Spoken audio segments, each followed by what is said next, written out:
This is how a super empath completely destroys the narcissist from the inside out. Welcome back, everyone.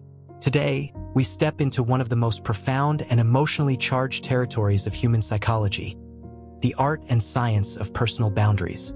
These invisible lines define where we end and another begins. Yet, for many, those lines blur under the weight of manipulation, emotional enmeshment, or guilt. Have you ever met someone who guards their personal space like sacred ground, while others seem to let anyone wander freely through their emotions, leaving footprints where there should have been walls? Psychologists often say that how a person handles boundaries reveals the story of their self-worth. And today, we're going to unravel that story together.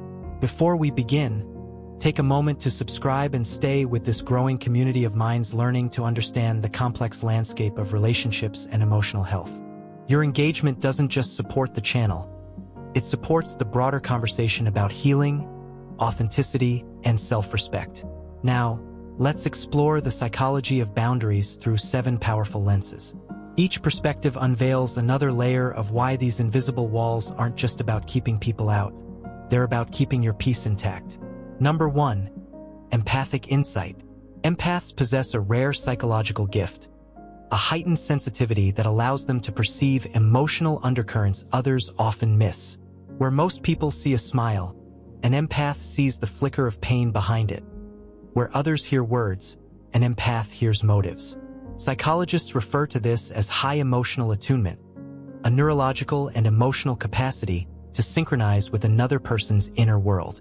This ability makes empaths invaluable in relationships, often acting as emotional translators who help others feel seen and understood. Yet, this same gift can become a double-edged sword. According to trauma specialists, empaths often develop this attunement early in life, especially those raised in unstable environments, as a survival mechanism to predict others' moods and prevent conflict. It's a beautiful adaptation born from pain. But when unchecked, it can make them prime targets for narcissists and manipulators who sense their compassion and use it as an entry point. That's why true empathic power isn't just about feeling others deeply. It's about discerning when those feelings are being exploited. The mature empath learns to balance compassion with wisdom, to say, "I see your pain, but it is not mine to carry." This balance is what psychologists call emotional differentiation, the ability to stay connected without losing yourself. By staying anchored in self-awareness, empaths preserve their authenticity while offering genuine empathy. Not people-pleasing, but soulful connection rooted in strength. Number 2, boundary-setting mastery. If empathy is the heart, boundaries are the armor. For empaths and emotionally attuned individuals, learning to set and enforce boundaries is not just a skill, it's an act of self-preservation. Psychologists describe boundaries as psychological fences that protect our mental and emotional well-being. But unlike physical walls, these boundaries are built from self-respect, not fear. When interacting with narcissistic personalities, those who chronically overstep, manipulate, or dismiss others' needs, clear boundaries become essential. Narcissists are drawn to porous boundaries like moths to flame. They test limits subtly at first. A dismissive comment, a guilt trip, a small invasion of privacy. These micro-violations are what psychologists term boundary erosion, gradual manipulations that desensitize the victim to larger acts of control. Empaths, with their deep capacity for understanding, often rationalize these behaviors, telling themselves the narcissist just needs love or didn't mean it. But here lies the psychological trap. Empathy without boundaries becomes self-abandonment. Every time the empath excuses a violation, they reinforce the narcissist's belief that there are no real consequences. The turning point comes when the empath finally realizes that setting a boundary is not cruelty, it's clarity. In that moment, the empath stops negotiating their worth. They begin to speak their limits calmly but firmly, a practice psychologists call assertive communication. Over time, this assertiveness retrains both the empath's nervous system and the narcissist's perception. I am no longer your emotional supply. I am my own anchor. Establishing boundaries is rarely easy. Triggers guilt, anxiety, and even fear of rejection, emotional residues of past conditioning. But as therapists often remind their clients, the discomfort of saying no once is far lighter than the agony of constantly betraying yourself. Each no becomes a declaration of freedom, each limit a statement of identity. In essence, boundaries are not walls that isolate. They are gates that protect. They allow love to flow freely, but only in directions where respect is mutual and intentions are clean. Psychologists often emphasize that healthy boundaries are signs of emotional maturity. They mark the evolution from survival to sovereignty. For empaths, the journey toward boundary mastery is sacred. It's where compassion meets discernment, and love ceases to be self-sacrifice. It's where they learn that peace is not found in rescuing others, but in honoring themselves. Number 3, unveiling emotional resilience. True emotional resilience is not born in calm waters. It is forged in storms. For empaths, this resilience emerges not from detachment but from depth. Psychologists often note that emotionally attuned individuals experience pain more intensely than most, yet paradoxically, they recover more deeply too. Their empathy, what many perceive as fragility, is, in truth, their hidden armor. Because they understand emotion from the inside out, they can trace the anatomy of pain, naming its origins and observing its patterns instead of being consumed by it. This is what trauma experts describe as emotional granularity, the ability to differentiate between emotions rather than being swallowed by a vague, overwhelming sadness. When an empath faces heartbreak or manipulation, they rarely collapse entirely. Instead, they transmute pain into meaning. Their resilience doesn't come from numbing their hearts, but from keeping them open in a world that often teaches emotional shutdown. Psychologists often find that empaths subconsciously practice what is known as post-traumatic growth, the phenomenon where individuals emerge from suffering with greater wisdom, purpose, and inner strength. This doesn't mean they're immune to devastation. Rather, they possess a sacred skill, the art of turning emotional wounds into sources of insight.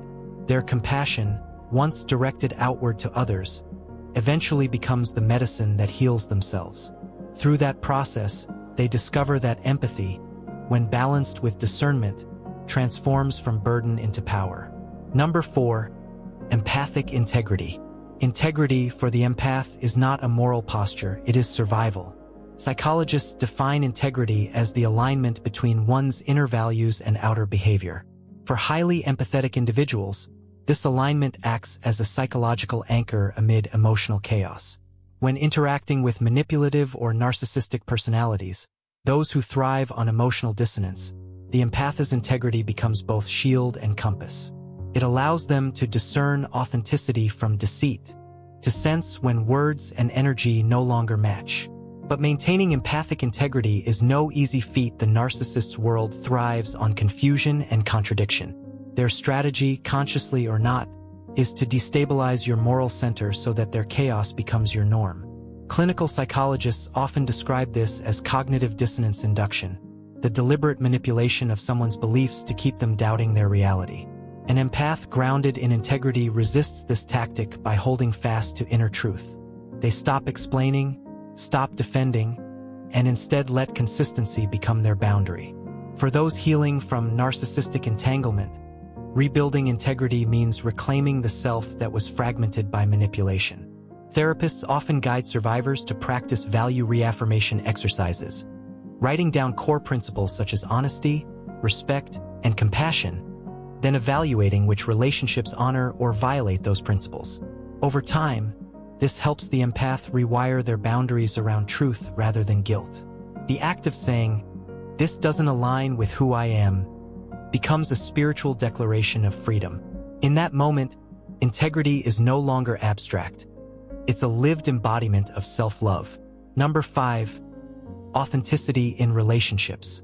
Authenticity is the empath's most sacred offering.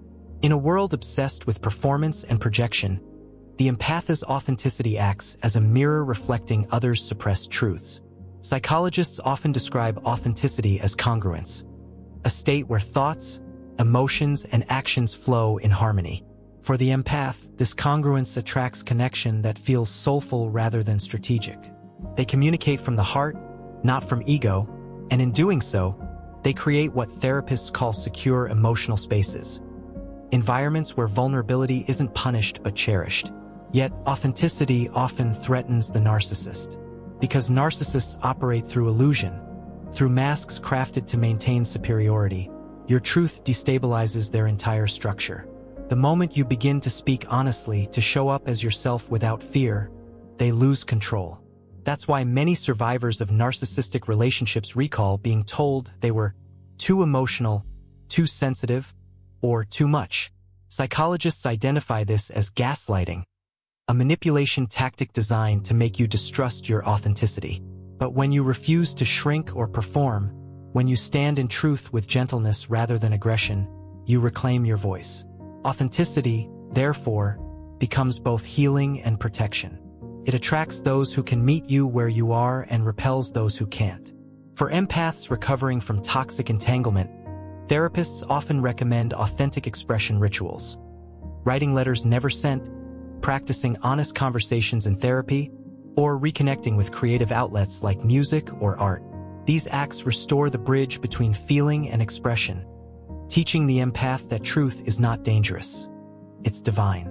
In the end, authenticity is not about being perfect or unbreakable.